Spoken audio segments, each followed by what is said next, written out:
नमस्कार, the India top देख रहे हैं। मैं हूं अखंड ज्योति। देखिए, बात बिहार के उपचुनाव की करेंगे, चूंकि 4 सीटों पर आगामी 13 नवंबर को चुनाव होने हैं, जिसमें तरारी, रामगढ़, बेलागंज और इमामगंज की सीट शामिल है। और ऐसे में सभी पार्टियां अपने उम्मीदवार उतार कर प्रचार प्रसार में जुट चुकी हैं। बात रामगढ़ सीट की करेंगे, चूंकि रामगढ़ सीट राजद के लिए साख की लड़ाई बनी हुई है।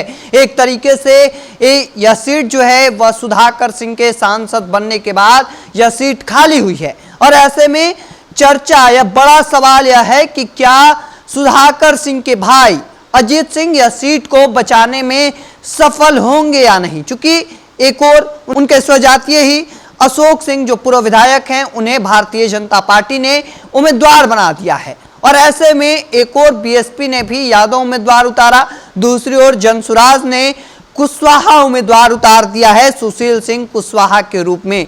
अब ऐसे में यह लड़ाई काफी टक्कर की मानी जा रही है, क्योंकि जिस तरीके से पिछले बार परिणाम निकलकर सामने आए थे, 2020 के जो परिणाम थे, वह सुधाकर सिंह कोई बड़ा जीत दर्ज नहीं कर पाए थे। वह मामूली 190 वोट के करीब चुनाव जीत कर आए थे। और ऐसे में वह इस बार सांसद बन गए हैं, लोकसभा चले गए और इसके बाद यह सीट खाली हुई। अब आगामी 13 नवंबर को चुनाव होना है और उसके पहले जातीय समीकरण को समझ लीजिए, क्योंकि जातीय समीकरण काफी महत्वपूर्ण खेल जो है वह कर सकती है। क्योंकि आपको बता दें, इस सीट पर राजपूतों की संख्या अच्छी खासी है। नंबर 1 पे आते हैं, क्योंकि इनकी संख्या कुल वहां के वोट प्रतिशत में 21% की है।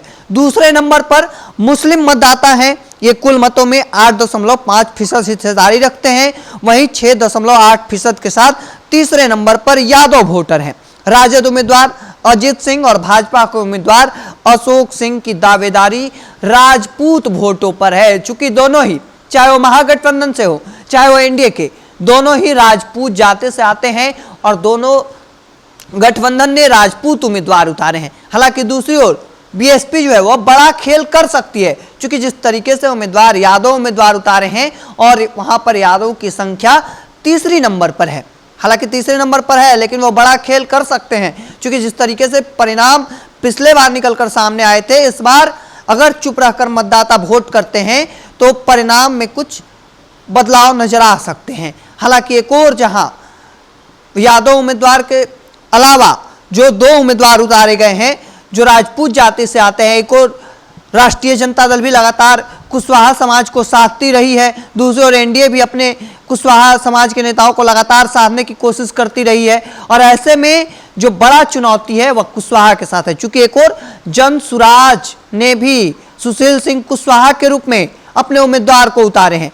तो कुशवाहा वोट को साधने की एक तरीके से मुख्य दारोमदार अगर देखा जाए तो वो जनसुराज साध सकती है। और ऐसे में बचते हैं एम वोटर यानी मुस्लिम वोटर किसके साथ जाते हैं, यह देखना काफी दिलचस्प होने वाला है, क्योंकि जिस तरीके से उतारे गए हैं और राजद के लिए सबसे बड़ी परेशानी के रूप में यह होने वाली है, क्योंकि जिस तरीके से वहां से खुद जगदानंद सिंह जो कि राजद के प्रदेश अध्यक्ष हैं, उनके बेटे सुधाकर सिंह पहले से विधायक रह चुके हैं, उसके बाद दोबारा से उनके बेटे अजीत सिंह उतरे हैं, जो हाल ही में जनता दल यूनाइटेड का दामन छोड़कर राष्ट्रीय जनता दल में शामिल हुए हैं। राष्ट्रीय जनता दल में शामिल होने के बाद अब उन्हें रामगढ़ से टिकट मिल गया है, लेकिन टिकट मिलने के बाद जीत कितनी आसान होने वाली है यह काफी महत्वपूर्ण रहने वाला है, क्योंकि जिस तरीके से तारीखों का ऐलान हो चुका है, लगातार प्रचार प्रसार तेज हो चुकी है। और ऐसे में अजीत सिंह के लिए यह जीत काफी महत्वपूर्ण रहने वाली है, क्योंकि जिस तरीके से एक और उनके स्वजातीय उनके टक्कर में है, भारतीय जनता पार्टी ने पूर्व विधायक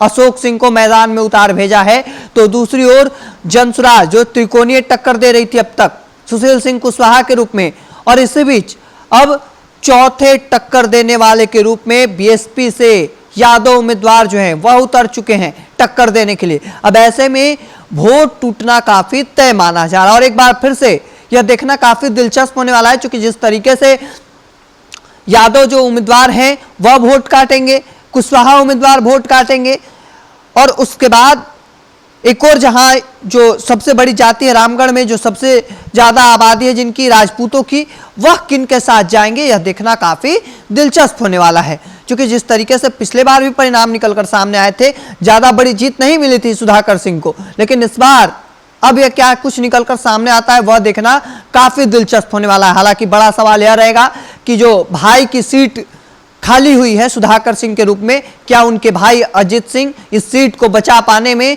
सफल हो पाते हैं या नहीं, बड़ा सवाल होगा। क्योंकि जिस तरीके से परिणाम निकलकर सामने आएंगे यह देखना काफी दिलचस्प होने वाला है। हालांकि कम बड़ी मुश्किलें भारतीय जनता पार्टी के उम्मीदवार अशोक सिंह के लिए भी कम नहीं होने वाली है। क्योंकि जिस तरीके से कुशवाहा उम्मीदवार उतारे गए हैं तो कुशवाहा उम्मीदवार जनसुराज की ओर से हैं, तो वह अमूमन सी बात है कि वह भी वोट काटेंगे। दूसरी ओर राष्ट्रीय जनता दल के लिए बड़ी चुनौती बसपा के रूप में हो सकती है, क्योंकि उन्होंने वाई कैंडिडेट उतारे हैं, यानी यादव कैंडिडेट उतारे हैं। यादव वोट किसके साथ जाता है यह काफी देखना दिलचस्प होने वाला है। ऐसे में देखिए क्या कुछ निकलकर सामने आता है। तब तक के तमाम हर अपडेट को देखते रहने के लिए द इंडिया टॉप देखते रहें। धन्यवाद।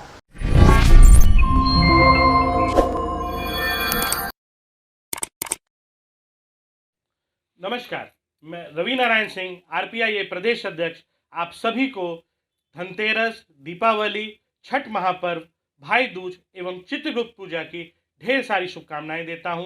आपका भाई, आपका बेटा रवि नारायण सिंह सदैव आपके साथ है और इस महापर्वों के महीने को भगवान आपके लिए बहुत ही आनंदमय बनाए, यही मंगल कामना करता हूं। प्रणाम।